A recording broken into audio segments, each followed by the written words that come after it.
Hello everyone and welcome आज के हमारे इस वीडियो में। तो आज इस वीडियो में हम बात करेंगे मैकेनिकल इंजेक्टर्स और इलेक्ट्रॉनिक इंजेक्टर्स के बारे में। तो मैकेनिकल इंजेक्टर्स और इलेक्ट्रॉनिक इंजेक्टर्स में अंतर है और काफ़ी अंतर है। सबसे पहला और मेन अंतर तो यही है कि जो इलेक्ट्रॉनिक इंजेक्टर्स हैं उसमें सेंसर्स लगे रहते हैं और उन सेंसर्स को जो करंट देगा वो ECU होता है, इलेक्ट्रॉनिक कंट्रोल यूनिट या electronic control module.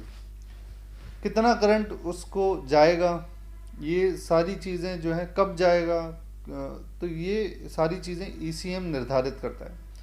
Mechanical injectors में कोई भी जो है सेंसर नहीं लगा रहता, ये डायरेक्टली जो है पंप से कनेक्टेड होते हैं। मैकेनिकल इंजेक्टर्स के साथ लगा हुआ पंप जो है वो आपको रोटरी पंप मिलेगा, नहीं तो आपको इनलाइन पंप मिलेगा। ये मैकेनिकल पंप्स ही होते हैं। रोटरी में और इनलाइन में इलेक्ट्रॉनिक वर्जन भी आए हैं, लेकिन वो हमारे देश में ज़्यादातर आपको नहीं मिलेंगे। इलेक्ट्रॉनिक पंप रोटरी के ज़रूर मिलेंगे टाटा की कुछ गाड़ियों में। तो खैर, कुल मिला के मैकेनिकल इंजेक्टर जिन पंप्स के साथ लगे रहते हैं वो गवर्नड पंप्स होते हैं, उनके अंदर गवर्नर होते हैं।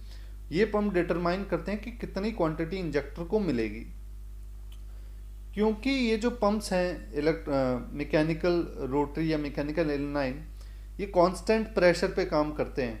क्योंकि जैसे अगर रोटरी पंप का हम एग्जांपल लें तो उसके अंदर जो प्लंजर है वो 900 बार का प्रेशर बनाता है।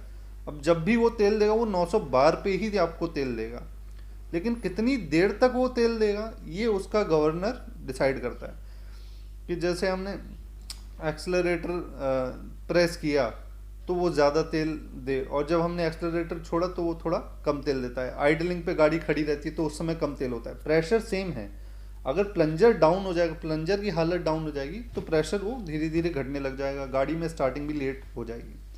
तो मैकेनिकल इंजेक्टर्स जो है उनका एक प्रेशर होता है कि 250 बार पे ये ओपन होगा, 250 बार से नीचे ये ओपन नहीं होगा। क्योंकि अगर 250 बार से नीचे ये ओपन होने लग गया तो प्रेशर इसका जो है यानी कि कम हो रहा है। जो इंजेक्टर 250 पे इंजेक्ट कर रहा है वो अगर 200 पे ही इंजेक्ट करने लग जाए तो फिर वो क्योंकि प्रेशर कम हो गया तो वॉल्यूम ज़्यादा बढ़ेगा, तो वो ज़्यादा तेल देने लग जाएगा गाड़ी में। तो अब जब वो ज़्यादा तेल देने लग जाएगा, जहाँ पे क्वांटिटी 2 ml जानी चाहिए वहाँ 4 ml जा रही है, तो एवरेज भी नहीं आएगा, स्मोक भी दिखेगा। और कुछ केसेस में जहाँ पे नोजल की हालत ख़राब हो वहाँ पे गाड़ी में पावर भी नहीं आएगी, खिंचाई भी नहीं आएगी। उस तरफ अगर हम देखें CRDI का जो इंजेक्टर है तो उसके अंदर जो पंप लगा हुआ है उसके साथ वो हाई प्रेशर पंप है। हाई प्रेशर पंप का काम होता है कि जब वो घूमता है तो प्रेशर जनरेट करे रेल में, रेल से इंजेक्टर कनेक्टेड होता है। अब इंजेक्टर के अंदर भी पूरा प्रेशर है जो हाई प्रेशर पंप बना रहा है। अगर हाई प्रेशर पंप 300 बार बना रहा है तो इंजेक्टर में भी 300 बार है। वो अगर 2000 बना रहा है तो इंजेक्टर में भी 2000 है। तो यहाँ पे प्रेशर वेरी कर रहा है, क्योंकि प्रेशर यहाँ पे वेरी होता है CRDI में। उधर प्रेशर वेरी नहीं हो रहा है, उधर केवल क्वांटिटी वेरी हो रही है। तो ये जो है आपको एक पर्टिकुलर उसमें प्रेशर पंप है, ये आपको वेरी करता है प्रेशर। और एक जैसे अगर 2000 बार अभी है तो इंजेक्टर में भी 2000 बार है, लेकिन कितनी देर तक डीजल इंजन में सिलेंडर में इंजेक्ट होना है ये डिसाइड करता है ECM। कि भैया अब लोड ज़्यादा है, लगातार उस एक्सेलरेटर पैडल दबा हुआ है तो इंजेक्टर के सेंसर पे लगातार करंट बना रहेगा ज़्यादा देर के लिए। जितना ज़्यादा देर के लिए बना रहेगा उतना ज़्यादा फ्यूल जाएगा, और जितना कम देर के लिए बना रहेगा तो उतना कम जाएगा। आइडलिंग पे कम जाता है, स्टार्टिंग पॉइंट में सबसे ज़्यादा जाता है। जब हम गाड़ी स्टार्ट करते हैं तो सबसे ज़्यादा वोल्टेजेस जाते हैं, वोल्टेज बहुत हाई होते हैं, और जब आइडलिंग पे आ जाते हैं तो वोल्टेज कम हो जाते हैं। जब हम स्टार्ट करते हैं तो 80 वोल्ट्स तक बात जाती है, और जब नॉर्मल रनिंग कंडीशन होती है तो 40 से 50 तक वोल्टेज फ्लक्चुएट करते हैं। तो क्वांटिटी जो है वो ECM डिसाइड करता है। कैसे सोचता है कि कितनी क्वांटिटी जानी चाहिए, वो उसका जो एयर सिलेंडर में आ रही है उस पर निर्भर करता है। अब ECM को कैसे पता कि कितनी एयर आ रही है, तो air mass flow sensor ECM को बताता है।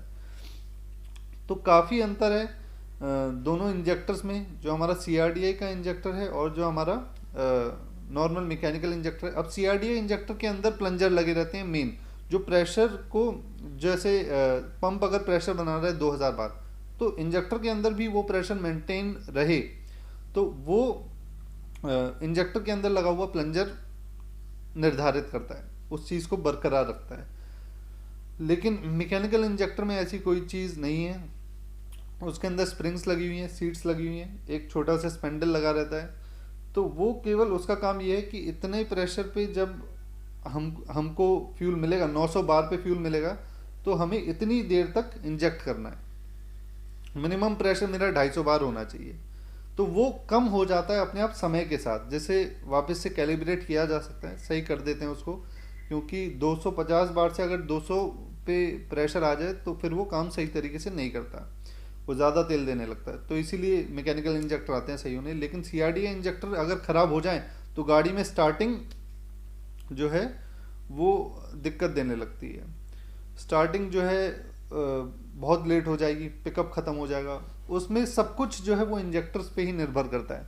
लेकिन इधर मैकेनिकल इंजेक्टर्स में मैकेनिकल इंजेक्टर का रोल मेजर बड़ा तो है, लेकिन पंप से बहुत ज़्यादा बड़ा नहीं है। वहाँ पे इंजेक्टर्स का रोल पंप से ज़्यादा बड़ा है और इधर पंप का रोल इंजेक्टर से ज़्यादा बड़ा है। तो ये बेसिक अंतर है। बाकी नोजल्स में इनके मैं कहूँगा अंतर है, क्योंकि CRDA इंजेक्टर में जो नोजल का होल होता है, जैसे हम ओरिफिस कहते हैं, वो और छोटा हो जाता है, तो एक बहुत ही फाइन स्प्रे जाता है। नोजल की लाइफ बहुत ज़्यादा है CRDA में, और इधर मैकेनिकल इंजेक्टर में नोजल की लाइफ बहुत ज़्यादा नहीं है, लेकिन अदर कंपोनेंट्स की बहुत ज़्यादा है। और नोजल और CRDA में नोजल की लाइफ बहुत ज़्यादा है, लेकिन अदर कंपोनेंट्स की लाइफ उतनी ज़्यादा नहीं है। तो ये सारी बात। दूसरा जो मतलब आखिरी जो इसमें एक बहुत बड़ा आपको अंतर मिलेगा, CRDA इंजेक्टर हर जगह पे रिपेयर नहीं होते, और अगर हो भी जाए तो कोई जिम्मेदारी नहीं है कि वो सही से रिपेयर हो रहे हैं या नहीं। और मैकेनिकल इंजेक्टर ऐसी चीज़ है जो कहीं पे भी इजीली रिपेयर हो जाएंगे। तो खैर ये अंतर है।